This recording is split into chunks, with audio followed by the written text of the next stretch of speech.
આજે તો વરસાદના કારણે થયું કંઈક આવું. ઓ પીછે બચ્ચા બેઠા સાવ નવરા કેમ કે હીરા નહોતા.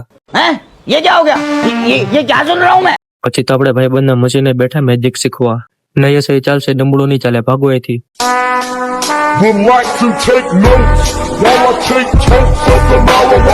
પછી મેનેજર આપી ગયો લોટ, મને કે ઘેર ચાલુ.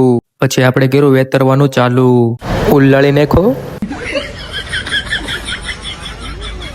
હવે તો હીરાનો ઢગલો કરી દીધો. 2 hours later. પ્રોડક્શન થયું ખાલી 131 નું. અને મશીન કર્યું બંધ કેમ કે વરસાદના કારણે પડી રજા. ઓ પછીથી નીકળ્યા તો જ્યાં જોવો ના પાણી પાણી. વરસાદ તો જવાનું નામ જ નથી લેતું. એમાં આ ભાઈ વરસાદની મજા તો જો લે. मौसम तो ऐसा लग रहा है दिल गार्डन गार्डन हो रहा है. बहुत मजा आ रहा है यहाँ पे. A few moments later. पावड़िया हाँ बुआ जी हलवा यार. कटप्पा राजमाता समर शंख फूंक दो